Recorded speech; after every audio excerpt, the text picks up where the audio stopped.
मेनू दिखाओ। उपन्यास ऑनलाइन पूरा पढ़ें। उपन्यास बिन। उपन्यास सर्वनाश का लोहार अध्याय 441 घर की पेशकश। गुना नोबेल बिन स्टोर में विशेष ऑफर के साथ आपका स्वागत है। उपन्यास से संबंधित उत्पादों पर सर्वोत्तम डील पाने के लिए यूआरएल पर प्रोमो कोड 6B95HKJN का उपयोग करें। शॉपिंग का आनंद लें। सर्वनाश का लोहार C441 घर की पेशकश। पब फ्यूचर द्वारा विज्ञापन। अध्याय 441 घर की पेशकश। सांप मिलनसार लग रहा था, लेकिन सेठ को उसके अंदर से सिंहासन पर बैठी परी जैसी आभा महसूस हो रही थी। इसका मतलब था कि सांप किसी भी तरह से कमजोर नहीं थी। एक स्थानीय देवता के रूप में, जैसा कि दानव ने उल्लेख किया था, उसकी शक्ति किसी देवता से थोड़ी कम हो सकती है। स्तर में अंतर देखकर सेठ ने अपनी जूनियर टेटजेल की क्यूटनेस पर दांव लगाया और ईमानदारी से पहली बार अच्छा भाव व्यक्त किया। उसने उनकी स्थिति और इस दुनिया में उनके होने का कारण बताया। तो तुम उस बूढ़े के अवशेष खोज रहे हो? सफेद सांप ने उपहास किया। क्या तुम्हें इसके बारे में पता है? सेठ ने सावधानी से पूछा। बेशक, मैं अभी भी टेटजेल की तरह एक सांप का बच्चा था जब उस ड्रैगन ने दुनिया को उल्टा कर दिया था। मैं उस अराजकता से गुजरा जो साम्राज्य के साथ उसके संघर्ष और उनके आपसी विनाश के बाद हुई थी। क्या इसका मतलब यह है कि ड्रैगन और साम्राज्य के बारे में कहानी सच है? उन्होंने ये जानने के लिए पूछा कि क्या उन्हें अपने गंतव्य के बारे में जो पता चला है वह सच था। सांप ने क्षण भर सोचा, फिर सिर हिलाया। मैंने जो सुना है उसके अनुसार ड्रैगन का टॉवर ही एकमात्र ऐसी चीज है जो उस लड़ाई में बिना किसी नुकसान के बची है। हालांकि ड्रैगन ने लड़ाई जीत ली, लेकिन उसे अपनी चोटों से मरने के लिए छोड़ दिया गया। अगर कोई ऐसी जगह है जो आपके वर्णन से मेल खाती है तो वह ड्रैगन टॉवर है। लेकिन आपको सावधान रहना चाहिए, वहां से कुछ भी प्राप्त करना आसान नहीं होगा। वे एक दूसरे से झगड़ क्यों पड़े? सीनियर इमुगी ने मासूमियत से पूछा। ड्रैगन लालच, कम से कम उस समय अफवाहों में तो यही कहा गया था। एक इमुगी के तौर पर आपको भी यह महसूस होना चाहिए, है ना? कीमती सामान रखने और खजाने इकट्ठा करने की ड्रैगोनिक इच्छाएं। कुछ ड्रैगन के लिए यह उनके साथ और भी बदतर हो जाती है। मैंने जो सुना है उसके अनुसार साम्राज्य के सबसे कम उम्र के राजकुमार ने ड्रैगन के खजाने से सोने का सिक्का लेने की हिम्मत की। यहीं से चीजें बढ़ती गईं। समूह में अजीब सी खामोशी छा गई क्योंकि किसी को नहीं पता था कि आगे क्या करना है। आखिरकार देवता ने चुप्पी तोड़ी। खैर, जब आप पुरानी राजधानी की ओर बढ़ रहे थे तो आपको यहाँ क्या लेकर आए? पब फ्यूचर द्वारा विज्ञापन। लोहार ने टीम की अखात से उड़ान तक की यात्रा के बारे में बात करने का अवसर सहर्ष स्वीकार किया। तुम्हारे दोस्तों को क्या हुआ? हम अलग हो गए। असल में यही वजह है कि हम यहाँ आए। जब मैं अपनी बात खत्म करूंगा तो ये बात साफ हो जाएगी। जब लोहार ने कूद कीड़े से हुई उनकी मुठभेड़ और उनके द्वारा की गई भागदौड़ का जिक्र किया तो उसे सांप की ओर से एक हल्की सी अफसोस भरी आवाज सुनाई दी और उसने अपनी कहानी रोक दी। ओह, कृपया ध्यान मत दो। ये शर्म की बात है कि उसके जैसा शक्तिशाली प्राणी पागल भगवान के श्राप का शिकार हो गया। क्या आप कीड़े को जानते हैं? सीनियर व्हाइट टेटजेल ने बातचीत को बीच में ही रोक दिया। मैं उससे पहले सिर्फ 2 या 3 बार ही मिला था। हालांकि वह बहुत शक्तिशाली था। अगर वह भी सूर्य देवता की वजह से एक उग्र राक्षस बन गया तो मुझे अब इस बात का कोई अफसोस नहीं है कि मैंने धुंध अवरोध खड़ा करने के लिए अपनी बहुत सारी शक्ति खर्च की। आप तीनों को सुरक्षित देखकर इसका मतलब है कि यह मेरे लोगों को सुरक्षित रख रहा है। सेठ इसे छिपाने में सफल रहा, लेकिन अली का चेहरा तब उतर गया जब उसे पता चला कि उसके लोग कौन थे। स्लाइम रैंचर की अभिव्यक्ति ने सांप को परेशान कर दिया। लोहार ने अपना सिर खुजलाया। यह आसान नहीं होने वाला था, चाहे वह इसे कैसे भी कहे। उसने उसे यह बताने का सबसे कूटनीतिक तरीका निकाला कि उसके सभी लोग मर चुके हैं, संभवतः उन्हीं की वजह से। उसने एक गहरी सांस ली और क्या आपका मतलब नीचे शहर में रहने वाले मरे हुए लोगों से है? सीनियर टेटजेल ने अचानक पूछा। क्या इसका मतलब है कि मेरे लोग हैं? मुझे खेद है वरिष्ठ, लेकिन ऐसा लगता है कि जब आप सो रहे थे तब किसी ने उन्हें मार दिया और पुनर्जीवित कर दिया। सफेद सांप ने उन्हें घूरकर देखा और उसके शरीर से एक भयानक आभा निकली। ये हम नहीं थे। सच कहूं तो हमारा एयरशिप यहाँ तब गिरा जब हम कोहरे को पार कर रहे थे और पूर्वंग को खोने की कोशिश कर रहे थे। हम शहर से बाहर निकलने के लिए संघर्ष करते रहे और यहाँ इसलिए आए क्योंकि टेटजेल ने हमें बताया कि तुम कोहरे के मालिक हो। हमें उम्मीद थी कि तुम हमारे दोस्तों को खोजने में हमारी मदद कर सकते हो। सेठ ने जल्दी में अपनी कहानी का बाकी हिस्सा उगल दिया। पब फ्यूचर द्वारा विज्ञापन। खतरनाक आभा थोड़ी कमजोर पड़ गई। आखिर कौन मेरे लोगों को छूने की हिम्मत करेगा? उसने उत्सुकता से पूछा। क्या आपने उन्हें आराम दिया? हमारे पास लड़ने के अलावा कोई और विकल्प नहीं था, सेठ ने क्षमा मानते हुए उत्तर दिया। सब ठीक है। सांप थोड़ा नीचे झुक गया। उसके क्रोध के स्थान पर गहरा दुख प्रकट हुआ। उसने अपने विश्वासियों की रक्षा के लिए धुंध की दीवार बनाने में इतनी ऊर्जा खर्च कर दी थी कि वह नींद में चली गई। इस नींद के दौरान उसके अनुयायियों को मार दिया गया और उनका अपमान किया गया। सेठ को उसके नुकसान का थोड़ा एहसास हुआ, लेकिन उसने इस तरह की भावनाओं पर ध्यान न देने की कोशिश की। अब तुम क्या करोगे? उसने चिंतित होकर पूछा। मैं उनकी मृत्यु पर शोक मनाऊंगा और फिर जीने का एक अलग तरीका ढूंढूंगा। सेठ ने जब आखिरी शब्द कहे तो उसकी आंखों में चमक थी। यह एक देवता था जिसने अपने अनुयायियों की रक्षा के लिए कोहरे का एक विशाल बैंक बनाया था। उसके अच्छे चरित्र की गारंटी थी। लोहार ने एक चांदी की अंगूठी निकाली जो से बनी थी। इसके सिगिल ने एक शैलीगत मेहराब के नीचे एक सरलीकृत टॉवर दिखाया। अगर आपको कभी रहने के लिए जगह की जरूरत पड़े तो मैं सीनियर को घर दे सकता हूं। कृपया इस अंगूठी को दोस्ती की निशानी के तौर पर लें। सांप की आंखें आश्चर्य और लालच से चमक उठी जब उसकी नजर अंगूठी पर पड़ी। भले ही वह सिस्टम का हिस्सा न हो, लेकिन वह आसानी से अंगूठी के पीछे की सामग्री और कारीगरी की गुणवत्ता को देख सकती थी। मैं आपकी भेंट स्वीकार करूंगी, उसने विनम्रतापूर्वक कहा। अंगूठी सेठ के हाथ से निकलकर सांप के शरीर के पास पानी में गायब हो गई। फिर सांप पानी से बाहर निकल आया और अपना शरीर और भी ज्यादा दिखाने लगा। साथ ही वह सिकुड़ने भी लगी। अपने आगंतुकों की हैरान आंखों के सामने उसने एक मानव जैसा आकार ले लिया। वह भी सफेद शल्कों से ढकी हुई थी और उसने सफेद लबादा पहना हुआ था। उसका चेहरा गोरा और उभलगी था। सेठ को यकीन था कि वह पुरुषों और महिलाओं दोनों को पसंद आएगी। वाह, एली आश्चर्यचकित थी। पब फ्यूचर द्वारा विज्ञापन। वाह माँ, क्या आपको लगता है कि जब मैं बड़ा हो जाऊंगा तो मैं भी सीनियर व्हाइट जैसा कर पाऊंगा? टेटजेल ने उत्साह से पूछा। ठीक है, मैं तैयार हूँ। मैं आपके दोस्तों को ढूंढने में आपकी मदद करूंगी और आपको विदा करूंगी, उसने तथ्यात्मक रूप से कहा और सीढ़ियों से नीचे उतरते समय उनकी घूरती निगाहों को पूरी तरह से अनदेखा कर दिया। शोक का क्या हुआ? क्या कोई महंगा उपहार उसके दुख को दूर करने के लिए काफी था? सेठ ने एक पल के लिए सोचा, लेकिन जब उसने उसके चेहरे पर गौर किया तो ये स्पष्ट था कि वह उनकी मदद करने के लिए उतनी उत्साहित नहीं थी जितना वह दिखा रही थी। शायद उसने इसे सिर्फ खुद को देखने के मौके के तौर पर लिया। शायद अभी भी उम्मीद थी कि कोई बच गया होगा। सेठ उसे इस उम्मीद के लिए दोषी नहीं ठहरा सकता था। आखिरकार वह जानता था कि कोई बच सकता है, कहीं न कहीं। सीनियर व्हाइट आखिरकार सीढ़ियों के नीचे रुक गए, जहां वे उसे पकड़ने में कामयाब रहे। समूह ने पाया कि वह दूर तक घूरते हुए उलझन में थी। उस दिशा में कोहरे से उन्होंने ब्रॉ को ब्लॉब्स के एक समूह द्वारा ले जाते और उनकी ओर धकेलते हुए देखा। क्या वे आपके हैं? उसने हैरानी से पूछा, जैसे उसने अपने जीवन में कभी स्लाइम नहीं देखा हो। वे मेरे बच्चे हैं। क्या वे प्यारे नहीं हैं? एली ने शेखी बघारी और आगे बढ़कर सामने की तरफ से स्लाइम को गले लगा लिया। जेली की बूंद को गले लगाते हुए वह वापस आए और उसे सीनियर व्हाइट को दे दिया। यहाँ एक को पकड़ने की कोशिश करो। वे प्यारे, बहुत नर्म हैं और पालने में बहुत सुखदायक हैं, उसने कहा। सेठ अपने मन में ये जोड़ने से खुद को नहीं रोक पाया कि अगर कोई इस बात को नजरअंदाज कर दे कि वे गंदगी, कचरा, राक्षस और लाशों को खा जाने वाले अत्यधिक संक्षारक एसिड के बोरे हैं, वह इसे जोर से नहीं कहेगा। इससे एली की भावनाओं को ठेस पहुंचेगी। हालांकि यह सच था। सांप ने अजीब तरह से उस लहराते हुए बूंद को ग्रहण किया। जेली को सहलाते हुए उसके चेहरे पर हल्की सी मुस्कान आ गई। ऐसा लग रहा था कि उसे अपनी बाहों में मौजूद कीचड़ पसंद आ रही थी। क्या हो रहा है? ये कौन है? ब्रॉ ने अपने समूह में शामिल हुए सुंदर सुडौल नवागंतुक के सामने पूछा। ये सीनियर व्हाइट है, स्थानीय देवता। उसने हमें दूसरे देवता को खोजने में मदद करने की पेशकश की। सेठ ने स्थिति को स्पष्ट किया, कम महत्वपूर्ण बातों को छोड़ते हुए। मैं समझ गया। ये बहुत अच्छा है। ये है, ठीक है, मैं तैयार हूँ। मुझे थोड़ी जगह दो, सीनियर व्हाइट ने आखिरकार स्लाइम को एक पल के लिए सहलाते हुए कहा। समूह ने कुछ दूरी बनाकर देखा। सीनियर वाइट ने अपनी आंखें बंद कर लीं और अपनी हथेलियां एक दूसरे से सटा लीं। अगले ही पल धुंध में एक हल्की शॉकवेव उभरी। मिस्टर फेल्स की आकृतियां एक पल के लिए दिखाई देने लगी, ठीक सेब के बगल में। सौभाग्य से रिकॉर्डर स्थानीय देवता पर लक्षित थे, जो अपना अनुष्ठान कर रहे थे। जब उसकी आंखें फिर से खुली, तो उसने उस स्थान पर नजर डाली जहां राक्षस को एक पल के लिए देखा गया था, लेकिन उसने उस पर आगे कोई कार्रवाई नहीं की। शहर में कई लड़ाइयां चल रही हैं। पूर्व निवासियों के अलावा शहर में वर्तमान में कम से कम 16 लोग लड़ रहे हैं। सेठ को एक पल के लिए राहत मिली। 16, 7 लोग गायब थे। 16 झगड़े कैसे हुए? पब फ्यूचर द्वारा विज्ञापन कोफाई दाना तक और अधिक अध्याय लाने में हमारी सहायता करें। संपर्क टॉस साइट मैप दान करें।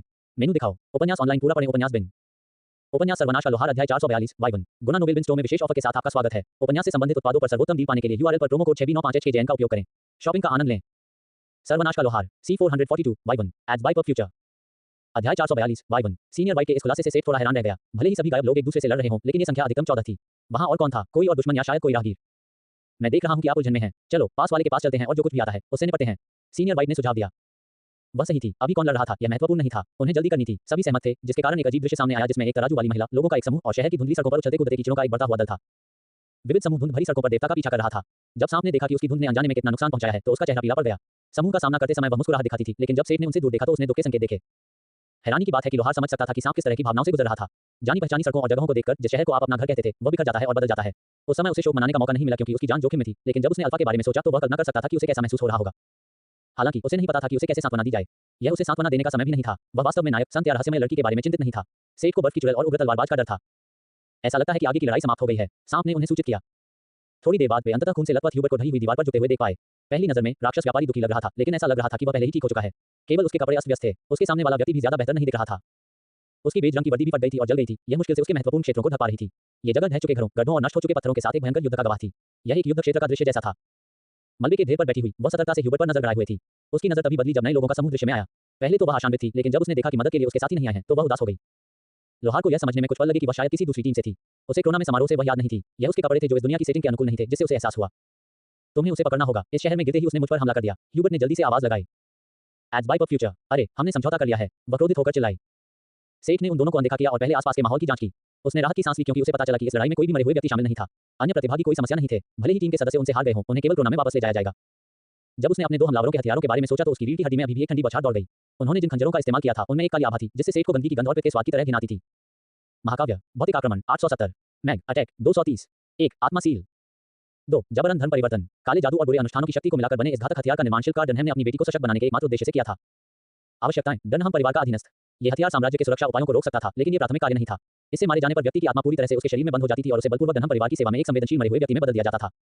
उसके पिछले हमलावर शायद उन हथियारों के शिकार थे जो वे खुद लेकर चलते थे। ये बहुत ही डरावना था कि वे लगभग वही व्यक्ति कैसे बने रहे, सिवाय इसके कि उनके मालिक के प्रति उनकी वफादारी हमेशा बनी रही। यह अच्छी खबर थी कि भड़काने वाले यहाँ नहीं थे, लेकिन यह विषय से अलग था। उसने उनकी पिछली नोकझोंक को नजरअंदाज किया और ऐसे पेश आया जैसे कुछ हुआ ही न हो। सीनियर वाइट बाकी लड़ाई कैसी चल रही है? उसने निश्चित करने के लिए पूछा। एड्स बाय पब फ्यूचर। वे अभी काफी संतुलित हैं। सेठ ने सिर हिलाया और उन दोनों की ओर मुड़ा। तो क्या कोई यह बताना चाहेगा कि क्या हुआ? कंधे पर सांप, बगल में शल्कदार महिला और पीछे कीचड़ की सेना लिए हुए आदमी ने स्पष्टीकरण मांगा। ये देखकर कि उसे पकड़ने के लिए उसने तुरंत कोई कार्रवाई नहीं की, महिला को राहत मिली। उसका शरीर जो किसी भी समय लड़ने या भागने के लिए तैयार था, थोड़ा शांत हो गया। दोनों ने एक दूसरे से बात करने की कोशिश की और एक ही समय में एक दूसरे को टोका। ह्यूबर्ट पहले आप। व्यापारी ने बताया कि कैसे हड्डियों से बने एक विशालकाय जीव ने उसके खूबसूरत हवाई जहाज को निगल लिया था। कोई और रास्ता न देखकर उसने सेल्फ डिस्ट्रक्ट फंक्शन को सक्रिय कर दिया, जिससे इंजन ओवरलोड होने से पहले सभी यात्री बाहर निकल गए। होश खोने से ठीक पहले एक व्यक्तिगत अवरोधक वस्तु को लैस करने में कामयाब होने से शहर में प्रभाव पर उसकी जान बच गई। वह ठीक हो रहा था जब वह महिला अचानक एक गली से बाहर निकली और अजीब कलाकृतियों के एक समूह का उपयोग करके उस पर हमला किया। उन्होंने एक क्रूर लड़ाई लड़ी जिसमें उन्होंने अपनी विभिन्न वस्तुओं को एक दूसरे के खिलाफ खड़ा कर दिया, जब तक कि वे अंततः पारस्परिक विनाश के बिंदु पर नहीं पहुंच गए और मरने के बजाय उन्होंने युद्ध विराम करने का निर्णय लिया। जब व्यापारी ने अपनी महाकाव्य कथा समाप्त की, जिसमें उसने स्वयं को न्याय के एक त्रुटिहीन और शक्तिशाली नायक के रूप में प्रदर्शित किया था, तो सेठ ने महिला की बात सुनने के लिए उसकी ओर रुख किया। मैंने सिर्फ इसलिए हमला किया क्योंकि मुझे लगा कि वह भी उन लोगों में से एक है जिन्होंने हम पर हमला किया था। मैं सिर्फ एक पुरातत्वविद हूं, मैं लड़ाकू वर्ग के सामने टिक नहीं सकती। उसने अनिच्छा से समझाया। उसका नाम मेगन था। वह और उसका समूह कुछ दिन पहले ही इस भूमि पर आए थे, एक ऐसे तरीके से जिसके बारे में वह आगे बात नहीं करना चाहती थी। उत्तर की ओर ले जा रहे अपने साथियों में से एक के मार्गदर्शन का पालन करते हुए उन्होंने मरे हुए लोगों के अचानक हमले का सामना किया। समूह भागने में सफल रहा, लेकिन विशेष रूप से शक्तिशाली मरे हुए लोगों का एक समूह उनका पीछा करता रहा। अंत में वे घने कोहरे में घुसकर समूह को अलग करने में सफल रहे ताकि उनका पीछा करने वाले भाग न जाएं। एड्स बाय पब फ्यूचर। जब वह कोहरे से ढके सुनसान शहर में अकेली थी, तो उसने ह्यूबर्ट को सड़क पर खड़ा पाया। उसे यह बात दिमाग में नहीं आई कि वह बस एक राहगीर था। अगर वह राहगीर था भी, तो भी वह दुश्मन टीम का हिस्सा था। उसने हमला करने का फैसला किया। सेठ ने सोच में सिर हिलाया जब उसने आखिरकार अपनी कहानी समाप्त की। उसकी जानकारी ने उसे अपने कुछ संदेहों की पुष्टि करने में मदद की। निश्चित रूप से उनके पीछे कुछ लोग थे, ऐसे लोग जो बाहर से उनकी जानकारी प्राप्त करते थे और उन्हें और उनकी स्थिति को हर समय जानते थे। उस संबंध में उसे केवल ये संदेह हो सकता था कि प्रसारण पक्ष में कुछ गड़बड़ हो रही थी। इस अंतर्दृष्टि के प्रकाश में उसे व्यापारी और पुरातत्वविद के बीच हुई छोटी सी झड़प की परवाह नहीं थी। ये लोग उन सभी के पीछे थे और यह बेहतर था कि सभी प्रतिभागी उस मामले में एक साथ काम करें। ठीक है तुम दोनों, हमारे पास इसके लिए समय नहीं है। मूल्यांकन से भी बड़ी चीजें चल रही हैं। अब हाथ मिलाओ और मेकअप करो, हमें चलते रहना है। उसने अपनी बातों को और अधिक विश्वसनीय बनाने के लिए कहा। हाँ, एक दूसरे के प्रति अच्छा व्यवहार करो और साथ चलो। कैटजेल ने संरक्षक स्वर की नकल की। यद्यपि दोनों ही अचंभित थे, फिर भी उन्होंने वैसा ही किया जैसा कहा गया था और अगली लड़ाई के लिए जल्दी से उस विविध दल में शामिल हो गए। हमें जल्दी करनी होगी, आगे की लड़ाई ने नया मोड़ ले लिया है। वे एक चौड़े चौराहे पर पहुंचे जहां हर जगह हथियार कौशल के निशान थे। ओह नहीं, उर्गाश, पुरातत्ववेत्ता ने चौक के बीच में एक विशाल आकृति खड़ी देखी तो आश्चर्य से कहा। एक कुचला हुआ व्यक्ति जमीन पर पड़ा था, जबकि दूसरा प्रतिद्वंद्वी विशालकाय ऑक के सामने खड़ा था। वह अभी भी खड़ा था, एक विशाल युद्ध कुल्हाड़ी पकड़े हुए, बावजूद इसके कि उसकी छाती में एक लंबी तलवार घुसी हुई थी। बचे हुए दुश्मन ने पहले ही अपने हथियार नीचे कर लिए थे। जमीन पर पड़ी कुचली हुई आकृति भी धीरे-धीरे अपने पैरों पर खड़ी हो गई।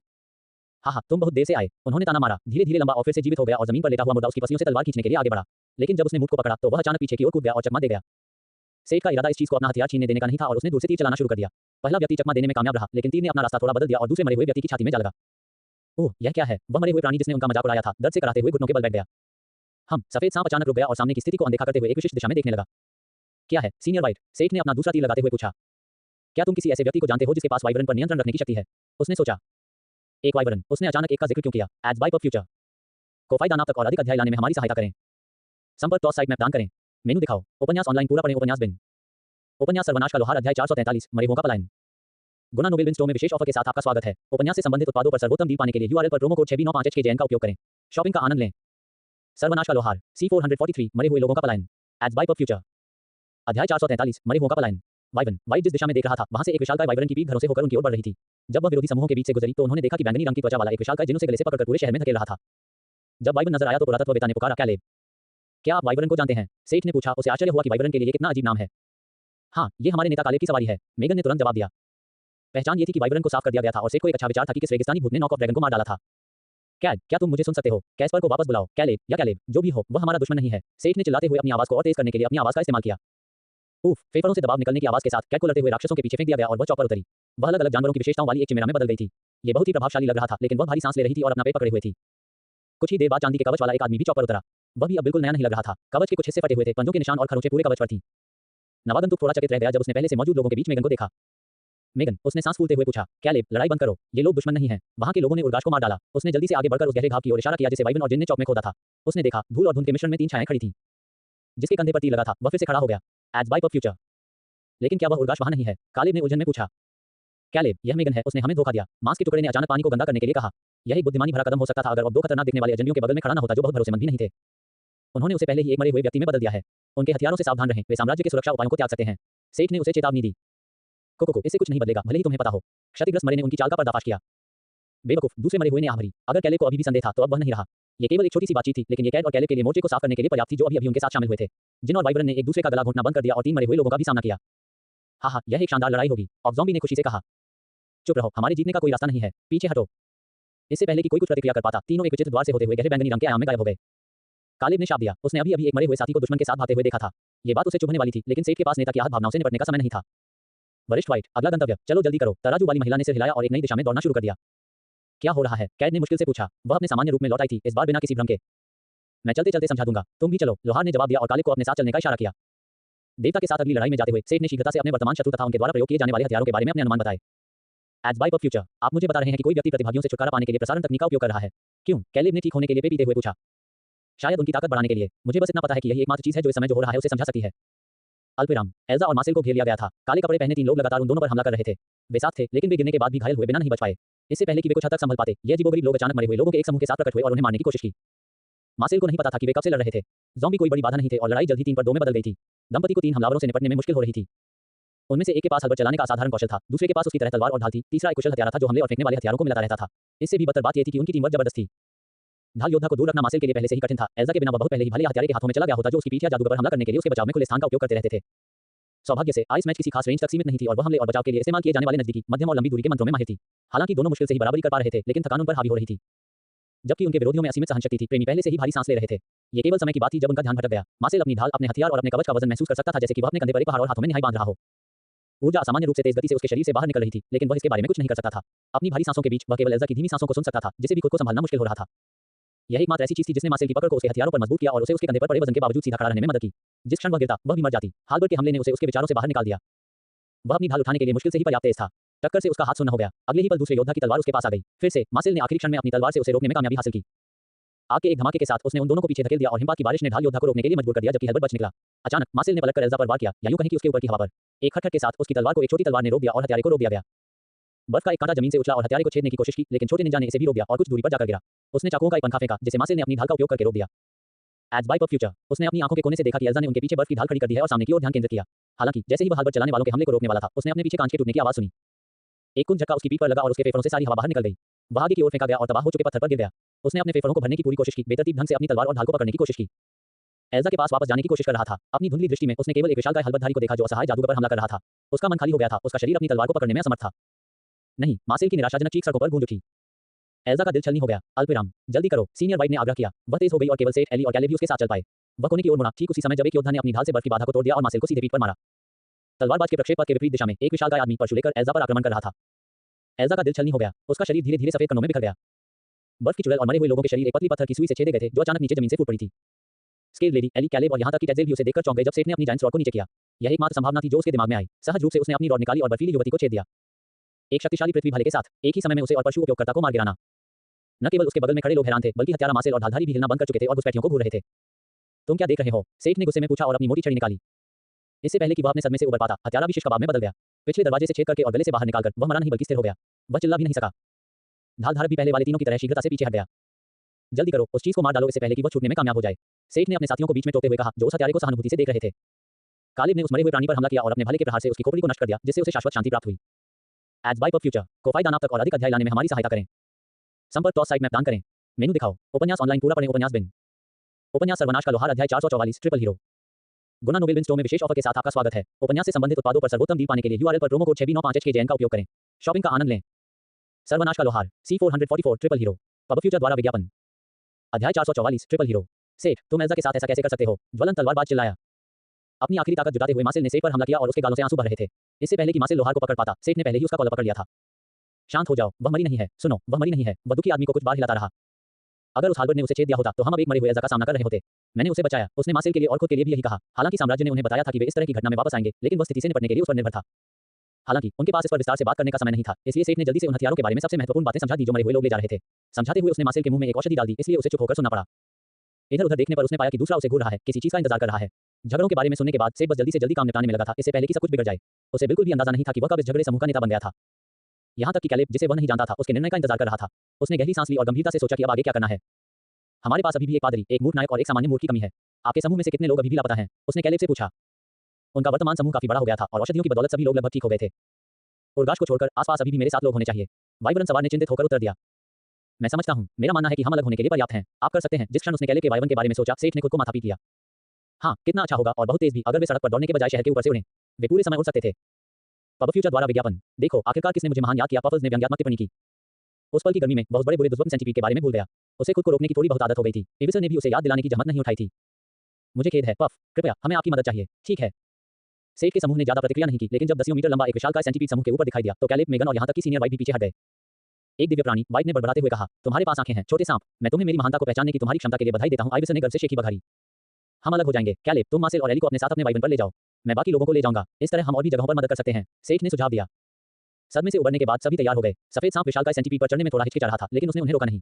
सीनियर वाइट सेठ के साथ आएगा, जबकि कैलेब एक अलग दिशा में उसके निर्देश का पालन करेगा। जमीन पर त्वरित तुही के लिए उनके पास एली भी थी। इस नक्षत्र के साथ वे ज्यादा जमीन को कवर करने के लिए अलग हो गए। दूसरी ओर सेठ बाकी लोगों के साथ पफल्स पर बहुत पहले बैठ गया और वे दिव्य मार्गदर्शन का पालन करते हुए अगले दृश्य के लिए उड़ गए। योजक चिन्ह। हॉकर को मुश्किल समय का सामना करना पड़ रहा था। काफी समय बाद ये पहली बार था जब उसे किसी प्रतिद्वंदी के खिलाफ संघर्ष करना पड़ा। भले ही वे उसे कई स्तर ऊंचे और अधिक संख्या में थे, लेकिन वह हमेशा एक नायक के रूप में अपनी शक्ति के कारण विजयी रहा था। हमारी मालकिन के साथ मिल जाओ। तुम्हारे जैसे मजबूत व्यक्ति के साथ हमसे भी बेहतर व्यवहार किया जाएगा। उनमें से एक ने हंसते हुए कहा। पब फ्यूचर द्वारा विज्ञापन। ये दुश्मन उसके सबसे बुरे सपने थे। उसके अविश्वसनीय कौशल और स्थिति के बावजूद उसके पास उन पर कोई बढ़त नहीं थी, क्योंकि वे भी हीरो थे। हॉकर को कोरोना में शुरुआती समारोह से उनके चेहरे भी स्पष्ट रूप से याद थे। क्या दूसरी टीम ने उनकी सहमति को खत्म करने के लिए गठबंधन किया था या कोई उन्हें नियंत्रित कर रहा था? शायद यह मालकिन। उसके पास सोचने का समय नहीं था। स्लेवेंसर के पीछे होने और उसके बफ से सशक्त होने के कारण वह भी दोनों के खिलाफ युद्ध जारी रखने में मुश्किल से सक्षम था। हम आपके पीछे वाले जादूगर के साथ भी बुरा व्यवहार नहीं करेंगे, दूसरे ने कहा, जबकि दोनों एकदम सही टीम वर्क के साथ नायक के चारों ओर घूम रहे थे। उन्हें तब तक दृढ़ रहना था जब तक कि उन्हें सहायता न मिल जाए। अगर कोई ऐसा हो जो उनकी मदद कर सके। हॉकर की उम्मीदें खत्म होने लगी। जैसे जैसे समय बीता गया, कट और चोटें बढ़ती गईं क्योंकि वह दोनों के साथ पूरी तरह से तालमेल नहीं रख पा रहा था। वह किनारे के करीब पहुंच रहा था। वह अब ज्यादा देर तक टिक नहीं पाएगा। हताशा के क्षणों में धुंधले आसमान से एक प्रकाश का भाला गिरा। यह अपने लक्ष्य पर तो नहीं लगा, लेकिन इसने हॉकर के बाईं ओर के हीरो की लय बिगाड़ दी, जिससे उसे दूसरे दुश्मन पर हमला करने का मौका मिल गया। हॉकर की ऊर्जा ब्लेड ने मरे हुए के कवच को विभाजित कर दिया, लेकिन नीचे का कट केवल उथला था। पीछे की ओर लड़खड़ाते हुए कटे हुए प्रतिद्वंदी को एक और हल्के लांस से मारा गया, जो पवित्र क्षति से स्तब्ध था। इससे बेन को उस नायक का मुकाबला करने का मौका मिला, जिसने पहले इसी तरह के लांस से बचकर रिच पर हमला करने की कोशिश की थी। दहाड़ के साथ उनके सिर के ऊपर कोहरे में एक वाइवन दिखाई दिया और उसने अचंभित शत्रु पर पवन ब्लेडों की एक पंक्ति थूक दी। टस्क, हॉकर ने जवाब में उपहास किया और अपने साथी को बचाने के लिए खुद को उलझन से मुक्त कर लिया। यह अभी खत्म नहीं हुआ है, उसने वादा किया। अपने साथी को उठाकर वह काली हड्डियों से घिरे बैंगनी रंग के गेट में कूद गया, जो अचानक उसके पीछे खुल गया। इस समय हॉकर को बस इस बात की खुशी थी कि लड़ाई खत्म हो गई। एली और मार्सेल को वाइवन पर अजनबी के साथ देखकर उसे शांति मिली।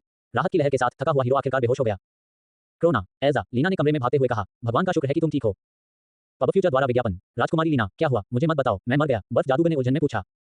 राजकुमारी ने शांत होने के लिए गहरी सांस ली। उसे सबसे बुरी की उम्मीद थी जब उसकी टीम के बेटी कोइनन की अधिकांश अन्य टीमों के साथ अचानक रडा से गायब हो गई। हाँ, तुमने किया, तुम भाग्यशाली थे, उसने यथासंभव शांति से उत्तर दिया, एल्जा के कंधों को पकड़ते हुए। जब उसने और हॉर्बिग ने अबुर्ट से टीम के एकमात्र बचे हुए व्यक्ति से बात की, तो उनके संदेह की पुष्टि हो गई। टीमों को निशाना बनाया जा रहा था। दुर्भाग्य से वे बहुत धीमी थीं। उन्होंने अभी-अभी गद्दारों को जड़ से उखाड़ना शुरू ही किया था कि केवती कोइनन में टीमें गायब होने लगी। उस समय केवल 3 ही बचे थे और 2 अचानक एक ही समय में गायब हो गए थे। शांत स्वर में उसने एल्जा को स्थिति के बारे में बताना शुरू किया। जादूगरनी को पहले से ही पता था कि कोई उनकी जान लेने की कोशिश कर रहा था, लेकिन इसके पीछे की गंभीरता के बारे में नहीं। अगर वह हेल्बर्ट मुझ पर लग जाता तो मैं वास्तव में मर सकती थी। उसने बुदबुदाते हुए अपनी छाती पर उस जगह को छुआ जहां उसे छेदा गया था। घटनाओं के बारे में सोचते हुए उसके चेहरे पर उलझन थी। हाँ, यही बात मुझे उम्मीद देती है। किसी को तो समझ आ गया होगा कि क्या हो रहा है और उसने सबसे पहले तुम्हें मार डाला होगा। लीना ने गंभीरता से पुष्टि की। वे लोग कौन हैं? वे हमें क्यों मारना चाहते हैं? ठंडी सुंदरी के चेहरे पर भय साफ देखा जा सकता था। ये पहली बार था जब राजकुमारी ने उसके चेहरे पर इतनी भावनाएं देखी। हमें संदेह है कि उन्हें स्पेटिया साम्राज्य द्वारा भेजा गया था। वे ही एकमात्र ऐसे लोग हैं जिनके पास हमारी तकनीक को इस तरह से बाधित करने का उद्देश्य और साधन है। लेकिन उनका मकसद क्या है? एल्जा ने पूछा। हमारे पास एकमात्र अनुमान यह है कि एक बात साबित करनी है। लीना ने सोचते हुए उत्तर दिया। क्या? बर्फ चुड़ैल ने कहा। मुझे इसे समझाने के लिए थोड़ा पीछे जाना होगा। शुरुआत में हमारे 2 साम्राज्य एक थे। हालांकि हम अक्सर इससे इनकार करते हैं। आधिकारिक तौर पर उस समय के सम्राट के बेटों ने धार्मिक विचारों में अंतर के कारण अंततः साम्राज्य को विभाजित कर दिया। मुझे संदेह है कि यह इतना सरल था, लेकिन आधिकारिक कारण यही है। दोनों साम्राज्यों ने सिस्टम भगवान का अनुसरण किया। अंतर हमारे विस्तार के तरीके में है। क्रोना साम्राज्य स्पष्ट रूप से एक उद्धारकर्ता की भूमिका निभाना चाहता है। हम नई दुनिया में उपनिवेश शुरू करते हैं और नागरिकों के साथ उनकी मूल समाज में बहुत अधिक हस्तक्षेप किए बिना उनकी मदद करने और उनके साथ बढ़ने की कोशिश करते हैं। ये सब खिलाड़ी की स्वतंत्र इच्छा को संरक्षित करने और पारस्परिक लाभ के लिए प्रयास करने के सिद्धांत का पालन करता है। दूसरी ओर स्पेटिया विजेता हैं। वे मूल पदानुक्रम और समाज को खत्म कर देंगे और बलपूर्वक अपनी खुद की वर्ग प्रणाली लागू करेंगे। ये सख्त और लक्ष्य संचालित है। लोगों को उनके वर्गों और योग्यताओं के आधार पर वर्गीकृत किया जाएगा। सब कुछ लोगों को सत्ता की तलाश करने के लिए डिजाइन किया गया है। उपयोगी वर्गों वाले लोग लाभ प्राप्त करेंगे, जबकि अन्य ठीक है। राजकुमारी एक पल के लिए रुकी। लेकिन इसका किसी बात को साबित करने से क्या लेना देना है? एल्जा ने अधीरता से पूछा। लीना ने आह भरी। चूंकि आप लोग जवाबी हमला कर सकते हैं, इसलिए हमारा अनुमान है कि उन्होंने अपनी प्रतिभाओं को हमारी होनहार प्रतिभाओं को मारने के लिए भेजा है, ताकि यह साबित हो सके कि सिस्टम भगवान की सेवा करने का उनका तरीका सही है। अगर हम सही हैं, तो ये सिर्फ एक पूर्वाभास हो सकता है। पब फ्यूचर द्वारा विज्ञापन कोफाई दानाप तक और अधिक अध्याय लाने में हमारी सहायता करें। संपर्क टॉस साइट मैप दान करें। मेनू दिखाओ। उपन्यास ऑनलाइन पूरा पढ़ें। उपन्यास बिन। उपन्यास सर्वनाश का लोहार अध्याय 445 प्रोवियन के रूप में बैक किया गया। गुना नोबेल बिन स्टोर में विशेष ऑफर के साथ आपका स्वागत है। उपन्यास से संबंधित उत्पादों पर सर्वोत्तम डील पाने के लिए यूआरएल पर प्रोमो कोड 6B95HKJN का उपयोग करें। शॉपिंग का आनंद लें।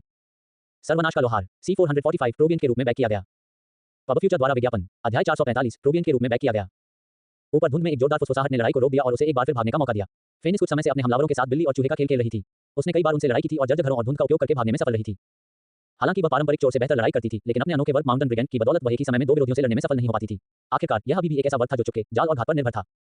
धीरे-धीरे वह अपनी रस्सी के अंत तक पहुंच गई। जाल बिछाने के लिए सामग्री कम होती जा रही थी और लगातार पीछा करने के दौरान उसके पास औषधि पीने का समय नहीं था। वह भी अभी भाग्यशाली रही थी। अगला टकराव उसका आखिरी हो सकता था। शहर के खंडहरों के बीच से पार करते हुए उसने किसी भी मलबे से बचने की पूरी कोशिश की जो शोर मचा सकता था। एक पहाड़ी डाकू के रूप में वह जंगल में एक भूत की तरह घूम सकती थी, लेकिन शहर के नजारे ने उसके लिए अपने पीछा करने वालों को खोना मुश्किल बना दिया। जब फेनिक्स को अपने पीछे किसी की आवाज सुनाई नहीं दी, तो उसने मौके का फायदा उठाया और एक खुले दरवाजे से इमारत के छोटे से तहखाने में जा गिरी। वह बोरों और जार वाली अलमारियों के बीच छिप गई। शायद ये कभी किसी दुकान का भंडारण स्थान रहा होगा। झुककर उसने अपनी उखड़ी हुई सांसों को बलपूर्वक शांत किया। लड़ाई से हुए घाव और चोटें ठंडी और नम हवा में जल रही थी। वह उपहास में मुस्कुराई। किसने सोचा होगा कि वह, जिसने महान पर्वतों पर अपना वर्चस्व कायम किया था, ऐसी हालत में पहुंच जाएगी, यहां तक कि लड़ाई से भाग जाएगी। इस छोटे से ब्रेक का उपयोग करते हुए उसने एक औषधि पी ली और घाव पर मरहम लगाया ताकि घाव जल्दी भर जाए। डाकू अपने सबसे खराब घाव पर हरा मरहम लगाने में व्यस्त था जब उसने अपने सिर के ऊपर फर्श पर चरमराहट सुनी। कोई इमारत में घुस आया था। वह हल्के कदमों की आवाज सुन सकती थी। मुझे पता है तुम यहाँ हो, एक ठंडी आवाज ने निश्चितता से कहा। भागना बेकार है। तुम्हें यह समझ लेना चाहिए था कि तुम्हारी गुप्तचर क्षमता हमारी जासूसी क्षमताओं के सामने टिक नहीं सकती। बस आत्मसमर्पण कर दो, इससे हम सभी का जीवन बहुत आसान हो जाएगा। उसने दुख जताते हुए कहा। हाँ, वह जानती थी। फेनिक्स ने अपना सारा अनुभव और छिपने का हुनर पूरी तरह से इस्तेमाल कर लिया था, लेकिन वे फिर भी उसका पीछा करने में सक्षम थे। तहखाने के अंधेरे कोने में अपने छिपने के स्थान से वह अपने पीछा करने वालों में से एक की पुरुष आकृति को जाल के दरवाजे से नीचे गिरते हुए देख सकती थी। ऊपर से आती मंद रोशनी ने उसे एक खतरनाक से लूट दिया। एक और चरमराहट। दूसरा व्यक्ति घर में दाखिल हो चुका था। लकड़ी के फर्श के तख्ते पहली बार की तुलना में बहुत ज्यादा करार रहे थे। ऑर्नेस्टन, क्या वह यहाँ है? दूसरे पीछा करने वालों ने ऊपर से ऊंची आवाज में पूछा। यहाँ अधिक व्यक्तिगत अनुशंसाओं के लिए तैयार रहें। यहाँ अधिक व्यक्तिगत अनुशंसाओं के लिए तैयार रहें। Discovery feed. पब फ्यूचर द्वारा विज्ञापन। हाँ, स्मोक, वहीं ऊपर रहो, कहीं हमारा फिसलन भरा लक्ष्य मुझसे आगे न निकल जाए। इससे पहले कि ऑर्नेस्टन तहखाने में और आगे बढ़ पाता, फर्श की लकड़ी ने फिर से आह भरी। बस हल्की सी। कौन? तुम लोग कौन हो? ऑर्नेस्टन, हमारे पास है उर्ग। क्या? कैसे? ऑर्नेस्टन अभी भी उसे खोजने या मदद करने के बारे में सोच रहा था क्योंकि लड़ाई उनके सिर के ऊपर छिड़ गई थी। तेज कदम, मांस के टकराने की तेज आवाज, एक बड़ी तलवार की नोक फर्श के तत्वों में घुस गई। उसके बाद किसी के गिरने की गड़गड़ाहट। मरे हुए लोग सदमे में छत की ओर देखने लगे क्योंकि ऊपर से एक खूनी पंजा फर्श पर एक तीखी आवाज के साथ घुस रहा था। अपने कोने से उसने मरे हुए को शाप देते हुए देखा और वापस लौट गई, लेकिन फिर उसने अजीब तरह से व्यवहार करना शुरू कर दिया। क्या तुम्हें लगता है कि तुम मुझे हरा सकते हो क्योंकि तुमने उस ताकतवर को मार गिराया है? उसने पतली हवा से कहा और अपना भयानक भाला निकाला। उसने बेतहाशा हवा में वार करना शुरू कर दिया जैसे कि वह कई विरोधियों से लड़ रहा हो। उसने हवा से बहादुरी से मुकाबला किया, लेकिन जैसे ही उसने खुले जाल के नीचे की मंद रोशनी में कदम रखा, ऊपर से एक खून से लथपथ पंजा नीचे आया और उसके सिर को पकड़ लिया। 5 तीखे पंजों ने आसानी से उसकी खोपड़ी को छेद दिया। एक डरावनी चीख के साथ वह ऊपर की ओर खुले दरवाजे से गायब हो गया। एक घिनौनी कुरकुरेपन के साथ उसकी चीख तुरंत बंद हो गई। घमंडी पहाड़ी डाकू ने खुद को और भी छोटे से कोने में धकेल दिया। अपने सिर पर फफूंद लगे कपड़े और थैले फेंके। उन 2 कमीनों के खिलाफ उसके पास पहले से ही कोई मौका नहीं था। किस तरह के नाटकीय राक्षस ने उन्हें इतनी आसानी से खत्म कर दिया था? फेनिक्स मिट्टी और फफूंद की गंध से घिरी हुई प्रतीक्षा करती रही, लेकिन कुछ नहीं हुआ। जब कुछ समय तक सब कुछ शांत रहा और उसका घाव ठीक हो गया, तो उसने स्थिति को ध्यान से देखने का फैसला किया। वह ऊपर चढ़ गई। घर में वापस आई। उनके शवों का कोई निशान नहीं था। उसे केवल फर्श पर सड़े हुए खून के 2 तालाब मिले। यो! अचानक उसने अपने पीछे से आवाज सुनी जब वह सड़क पर निकल गई थी। फेनिक्स डर के मारे उछल पड़ी, लेकिन सहज रूप से उसने बचाव के लिए अपने हथियार निकाल लिए। शांत हो जाओ, मैं कैलेब के साथ हूं। तुम डाकू जैसे दिखते हो। क्या तुम फीनिक्स हो? 2024 में सोने के आभूषणों के नए डिजाइन अभी देखें। 2024 में सोने के आभूषणों के नए डिजाइन अभी देखें। भारतीयों के लिए लग्जरी आभूषण प्रायोजित। पब फ्यूचर द्वारा विज्ञापन। उससे बात करने वाली एक प्यारी सी लड़की थी जो अपने हाथ हवा में उठाकर यह संकेत दे रही थी कि वह शांति से आई है। हालांकि उसे अभी भी यकीन नहीं था, लेकिन उसे अपना और अपने नेता का नाम पता था और सबसे बढ़कर कि वह कोई मरे हुए प्राणी नहीं था जो उस पर हमला कर रहा था। इसे उसे उम्मीद मिली। मैं ये फेनिस है, उसने झिझकते हुए उत्तर दिया। यदि तुम वास्तव में कैलेब और अन्य लोगों के साथ हो तो हमें भाग जाना चाहिए। मेरे हमलावरों को एक भयानक जानवर ने भगा दिया है। यह अभी भी आसपास हो सकता है, उसने चेतावनी दी। अल्पविराम। कैद सिर्फ अपने गाल को खरोंच सकती थी क्योंकि वह रूखी दिखने वाली डाकू लड़की बता रही थी कि अभी क्या हुआ था। वह जिस भयानक राक्षस के बारे में बात कर रही थी वह वही थी। राक्षस के रूप में उसे मरे हुए लोगों के मांस से कोई परेशानी नहीं थी। उसने दोनों को हराने के बाद उन्हें प्रोवियन के रूप में हासिल कर लिया था। हाँ, मैं कैद हूँ। उसने अपना परिचय दिया। मेरे पीछे आओ, हमें दूसरों से मिलने से पहले एक और लड़ाई में हस्तक्षेप करना है। तुम क्या बात कर रहे हो? थके हुए डाकू ने थक कर पूछा। आओ, रास्ते में बातें करते हैं। फिर भी हिचकिचाते हुए फेनिस शहर के रास्ते में कैद के साथ शामिल हो गया। रास्ते में राक्षस लड़की ने यह समझाने की कोशिश की कि क्या हो रहा था, हालांकि वह खुद सब कुछ 100% नहीं जानती थी। जल्द ही उन्हें घने कोहरे में दबी हुई लड़ाई की आवाज सुनाई दी। इस तरफ आओ, कैद ने कहा। फेनिस ने भी अपनी गति बढ़ा दी। जो कुछ हो रहा था उसके मोटे संदर्भ को सुनने के बाद वह और अधिक आज्ञाकारी हो गई थी। हालांकि ऐसा नहीं लगता था कि उसने मूल्यांकन को एक खेल के रूप में लिया था, लेकिन यह महसूस करते हुए कि उसे मौत से भी बदतर भाग्य का सामना करना पड़ सकता था, वह क्रोधित हो गई। कैद के लिए यह देखना बहुत मजेदार था कि जो महिला अभी कचरे के ढेर में चिपकर कांप रही थी और रो रही थी, वह इतनी क्रोधित हो गई थी कि उसने बदला लेने का बेतुका विचार किया। हालांकि वह ये नहीं कह सकती थी कि उसे इस तरह का टॉमबॉय पसंद नहीं है। इतनी कमजोर इच्छाशक्ति के साथ मेरे सामने आने की तुम्हारी हिम्मत कैसे हुई? आगे से एक विशालकाय की गहरी आवाज गूंजी। पब फ्यूचर द्वारा विज्ञापन। वे ठीक उसी समय पहुंचे जब एक आकृति उछलकर एक घर से टकराए और उसे पूरी तरह से खंडहर में बदल दिया। कोहरे से जो दृश्य उनके सामने आया उसे देखकर वे वहीं रुक गए। तुम मेरी कीमती कुल्हाड़ी तोड़ने के बाद भाग नहीं पाओगे। एक बौना योद्धा अपने टखने को पकड़कर एक घायल व्यक्ति को पीछे खींच रहा था जो बुरी तरह से रेंगकर भागने की कोशिश कर रहा था। वह लगातार हमलावर को जोर से उठाकर जमीन पर पटक रहा था। वह एक विशाल तलवार से उस मरे हुए व्यक्ति के टुकड़े टुकड़े करने ही वाला था कि उसने दो महिलाओं को आते देखा। पीपोल्टर, उसके बगल में बैठी महिला ने खूनी बौने को देखकर बुदबुदाया। ओह, अगर यह फेनिस नहीं है, तुम आखिरकार पार्टी में शामिल हो रहे हो। अगर तुम्हें कोई आपत्ति न हो तो उस बेचारे को खत्म कर दो जो दीवार में फंसा हुआ है। उसने मलबे में तब्दील हो चुके घर की ओर इशारा किया जहां से उसके दूसरे शिकार के पैर बाहर निकले हुए थे। जब उसने देखा कि उसके मरे हुए व्यक्ति का सिर काटने के बाद भी दोनों महिलाएं हिल नहीं रही थी तो उसने कहा, परेशान मत होइए, मैं खुद ही यह कर लूंगा। उसने मलबे से उस व्यक्ति को बाहर निकाला और उसके मरे हुए अस्तित्व को समाप्त कर दिया। उसने कवच को पोंछकर उसे फिर से म्यान में डाल लिया और अपने बराबर की विशाल ढाल को अपनी पीठ पर रखकर उन दोनों के पास पहुंचा। क्या आपने पर्याप्त देख लिया, देवियो? उसने पूछा। अल्पविराम, क्या सब कुछ योजना के अनुसार है? संचार कक्ष से एक बुजुर्ग आवाज आई। बहुत दूरी के कारण स्थिर आवाज के बावजूद वह समझ पाई कि उसने क्या कहा। हाँ दादाजी, टीम के साथ मेरी कुछ छोटी मोटी उलझनें थी, लेकिन अब वे सब मेरे पक्ष में हैं। जब स्पेटिया को अंततः पता चलेगा कि चीजें भटक गई हैं, तब तक बहुत देर हो चुकी होगी। उसने बूढ़े व्यक्ति को आश्वस्त किया। यद्यपि सब कुछ उसका अपना विचार था, लेकिन मूल्यांकन से ठीक पहले उसे जो कक्षा मिली थी उसके कारण परिवार के मुखिया के रूप में उसके दादाजी ने निर्णय लिया था और चीजों को सुचारू रूप से चलाने में मदद की थी। और हड्डियां, यह मेरी अपेक्षा से अधिक कठिन है, लेकिन मैं जल्द ही इसे पूरा कर लूंगा। अच्छा, मत भूलना नतीना, हमारा उत्थान तुम्हारे साथ शुरू होगा। परिवार के लिए सब कुछ, उसने कहा। परिवार के लिए सब कुछ। यह होप से वापस आया और अंततः यह मंद हो गया। उसने उस गोले को कसकर पकड़ लिया। हाँ, वह अपने परिवार को एक उज्जवल भविष्य की ओर ले जाएगी। हमारे द्वारा आपके लिए तैयार की गई अनुशंसाएं देखें। हमारे द्वारा आपके लिए तैयार की गई अनुशंसाएं देखें। Discovery feed. पब फ्यूचर द्वारा विज्ञापन। कोफाई दानाब तक और अधिक अध्याय लाने में हमारी सहायता करें। संपर्क टॉस साइट मैप दान करें।